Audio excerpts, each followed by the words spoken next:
আসসালামু আলাইকুম। সবাইকে স্বাগত জানাচ্ছি। আমি নাসরুল ইসলাম তন্ময়। শুরুতে বিআরবি কেবল সংবাদ শিরোনাম জানিয়ে দেব এই মুহূর্তে হাতে পাওয়া সর্বশেষ গুরুত্বপূর্ণ আপডেট বাংলা সংবাদ। শুরুতেই থাকছে অত্যন্ত সুখবর। সাবেক ডিবি প্রধান হারুনা রশিদ আটক, বেরিয়ে আসবে থলের বিড়াল। প্রিয় দর্শক, আপনারা জানেন সাবেক এই ডিবি প্রধান ডিবির দায়িত্বে থাকাকালে এমন কোনো অনিয়ম নেই যা তিনি করেননি। অপহরণ, গুম, খুন, রাজনৈতিক নেতাদের উপর হামলা, ছাত্রদের উপর হামলা সবই করেছেন তিনি। তার হাত থেকে রেহাই পায়নি কেউ। এবার সেই ডিবি হারুন গ্রেপ্তার হয়েছেন। তাকে গ্রেপ্তার করে অজ্ঞাত স্থানে নিয়ে জিজ্ঞাসাবাদ চলছে। রোববার শাহজালাল আন্তর্জাতিক বিমানবন্দর থেকে তাকে আটক করে নিয়ে যায় রাষ্ট্রীয় একটি সংস্থা। সেটি পুলিশ, র্যাব নাকি অন্য কোনো আইনশৃঙ্খলা রক্ষাকারী বাহিনীর সদস্য তা নিশ্চিত হওয়া যায়নি। এই ডিবি প্রধান কিছুদিন আগে 6 সমন্বয়ককে তুলে নিয়ে গিয়েছিল। তাদেরকে তুলে নিয়ে কঠিন নির্যাতন করে বিবৃতি নেওয়া হয়েছিল। এবার ফাঁদে আটকা পড়লেন ডিবি হারুন। এবারে জানাবো জাতীয় সংসদ বিলুপ্ত করেছেন রাষ্ট্রপতি। আজ মঙ্গলবার বিকাল 3টার দিকে রাষ্ট্রপতি মোহাম্মদ শাহাবুদ্দিন চুপ্পু সংসদ বিলুপ্তি ঘোষণা করেছেন। জানাবো সাবেক মন্ত্রী জুনায়েদ আহমেদ পলককে হজরত শাহজালাল আন্তর্জাতিক বিমানবন্দরে আটক করা হয়েছে।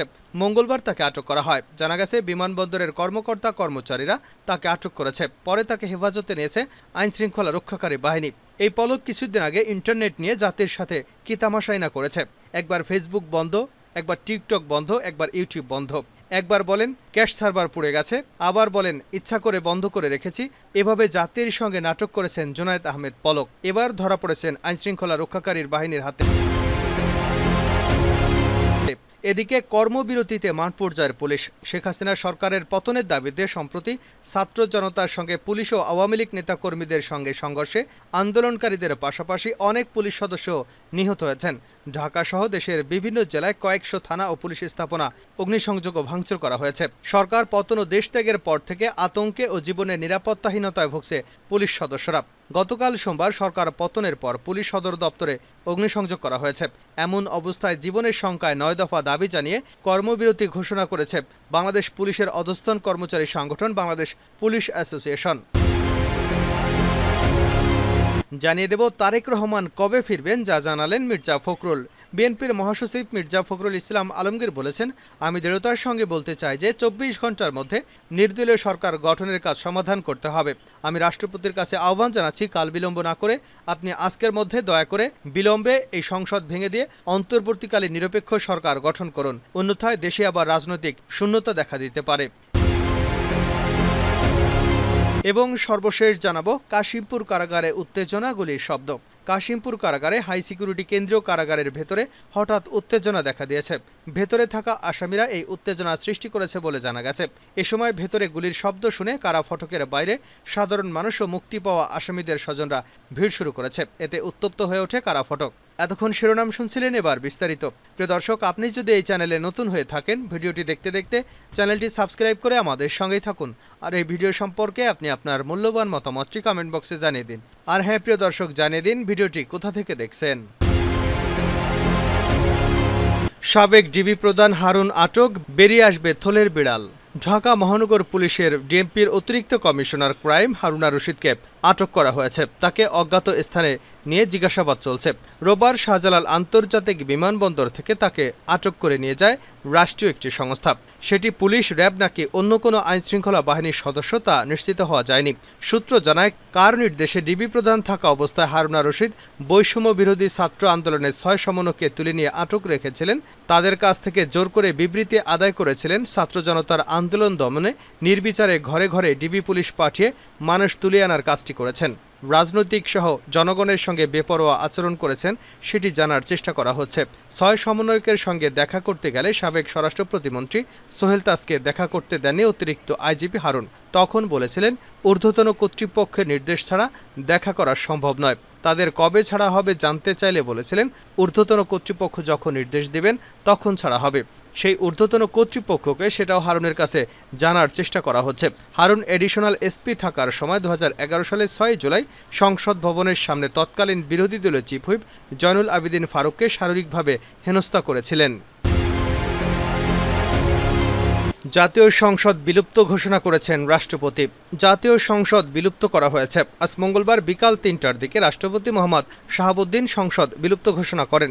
রাষ্ট্রপতির কার্যালয়ে প্রেস বিজ্ঞপ্তিতে জানানো হয়েছে, রাষ্ট্রপতি মোহাম্মদ শাহাবুদ্দিনের সাথে ৩ বাহিনীর প্রধান, বিভিন্ন রাজনৈতিক দলের নেতৃবৃন্দ, সুশীল সমাজের প্রতিনিধি ও বৈষম্য বিরোধী ছাত্র আন্দোলনের নেতৃবৃন্দের বৈঠকের সিদ্ধান্তের পরিপ্রেক্ষিতে জাতীয় সংসদ বিলুপ্ত করা হয়েছে।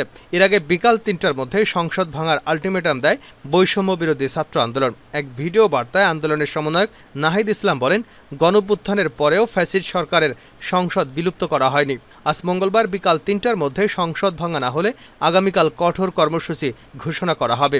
বিপ্লবী ছাত্র জনতাকে প্রস্তুত থাকার আহ্বান জানাচ্ছি। উল্লেখ্য, সোমবার দুপুর ২:৩০টায় বঙ্গভবন থেকে একটি সামরিক হেলিকপ্টারে শেখ হাসিনা উড্ডয়ন করেন। এ সময় তার ছোট বোন শেখ রেহানাও সঙ্গে ছিলেন।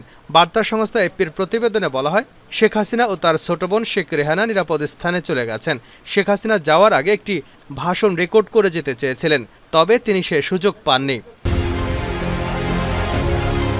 বিমানবন্দরে জোনায়েদ আহমেদ পলক আটক।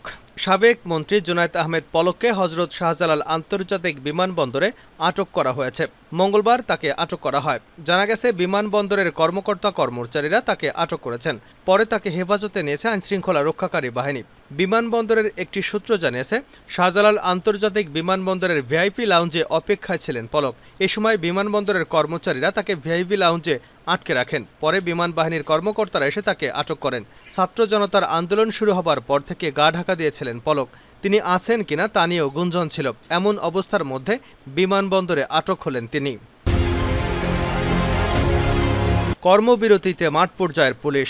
শেখ হাসিনা সরকারের পতনের দাবিতে সম্প্রতি ছাত্র জনতার সঙ্গে পুলিশ ও আওয়ামী লীগ নেতাকর্মীদের সঙ্গে সংঘর্ষ, আন্দোলনকারীদের পাশাপাশি অনেক পুলিশ সদস্য নিহত হয়েছেন। ঢাকাসহ দেশের বিভিন্ন জেলায় কয়েকশো থানা ও পুলিশ স্থাপনা অগ্নিসংযোগ ও ভাঙচুর করা হয়েছে। শেখ হাসিনার নেতৃত্বাধীন আওয়ামী সরকারের পতন ও দেশত্যাগের পর আতঙ্কে জীবনের নিরাপত্তায় ভুগছেন পুলিশ সদস্যরা। গতকাল সোমবার সরকার পতনের পর পুলিশ সদর দপ্তরেও অগ্নিসংযোগ করা হয়েছে। এমন অবস্থায় জীবনের শঙ্কায় রয়েছে পুলিশ সদস্যরা। ৯ দফা দাবি জানিয়ে কর্মবিরতি ঘোষণা দিয়েছে বাংলাদেশ পুলিশের অধস্তন কর্মচারী সংগঠন বাংলাদেশ পুলিশ অ্যাসোসিয়েশন। মঙ্গলবার দুপুরে সংগঠনটির পক্ষ থেকে এক প্রেস বিজ্ঞপ্তিতে বলা হয়েছে, গত ৫ই আগস্ট বাংলাদেশ সরকারের সাবেক প্রধানমন্ত্রী শেখ হাসিনা পদত্যাগ করবার পর থেকে সারা দেশে পুলিশ সদস্যদের উপর অতর্কিত হামলা, পুলিশ সদস্যসহ খুনসহ স্থাপনা ভাঙচুর, অগ্নিসংযোগের ঘটনা ঘটেছে। দেশে প্রায় ৪৫০টি থানা আক্রমণ করে অগণিত পুলিশ সদস্যকে হত্যা করা হয়েছে, যা সন্ত্রাসী কার্যক্রমে শামিল। এহেন পরিস্থিতিতে পুলিশ সদস্যদের নিরাপত্তার স্বার্থে বাংলাদেশ পুলিশের অধস্তন কর্মচারী সংগঠন আজ ৬ আগস্ট থেকে দেশব্যাপী অনির্দিষ্টকালের জন্য কর্মবিরতি ঘোষণা করছে। নাম প্রকাশ না করার শর্তে একাধিক কর্মকর্তা জানান, বাংলাদেশ পুলিশ সরকারের অধীনস্থ একটি প্রতিষ্ঠান। সরকার যা করতে বলবে পুলিশ তাই করতে বাধ্য। এখানে পুলিশ সদস্যদের নিজস্ব ভূমিকা রাখার সুযোগ কম। ফলে পুলিশ সদস্যরা সরকারের আদেশে অনেক অনৈতিক কাজ করেছে। জনসাধারণের সঙ্গে পুলিশ অন্যায় করেছে, এটা ঠিক, তবে সেটা নির্দিষ্ট কিছু পুলিশ সদস্য, সবাই নয়। পুলিশের আরেক সদস্য বলেন, ঊর্ধ্বতন কর্মকর্তারা মাঠ পর্যায়ের সদস্যদের মাঠে নামিয়ে এখন তারা আত্মগোপনে রয়েছেন। তাদের পক্ষ থেকে কোনো বার্তা পাচ্ছে না। ওই সকল পুলিশ কর্মকর্তাদের প্রকাশ্যে এনে এর জবাব দিতে হবে। ক্ষোভ প্রকাশ করে আরেকজন পুলিশ সদস্য বলেন, ঊর্ধ্বতন কর্মকর্তাদের কারণে আজ এই বিভীষিকাময় অবস্থা। তারা যেভাবে আমাদের নির্দেশনা দিয়েছে আমরা সেভাবেই কাজ করেছি। এখন আন্দোলনকারীদের মূল টার্গেট আমরা। শঙ্কার মধ্যে ভুগছি। শত শত পুলিশ নির্মম নির্যাতনের শিকার হয়ে মৃত্যুর মুখে পড়েছে। পুলিশের এক ঊর্ধ্বতন কর্মকর্তা বলেন, যে সরকার আসবে পুলিশ সে সরকারের আদেশ মতোই কাজ করবে, এটাই পুলিশের নীতিমালা। বিগত সময়ে পুলিশ যা করেছে তা পুলিশের নিজস্ব কাজ নয়, এটা সরকার করতে বাধ্য করেছে।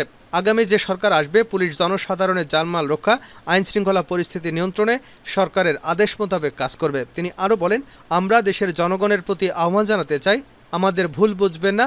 পুলিশ জনগণের বন্ধু, পুলিশ জনগণের সঙ্গে মিলে একসঙ্গে কাজ করতে চায়।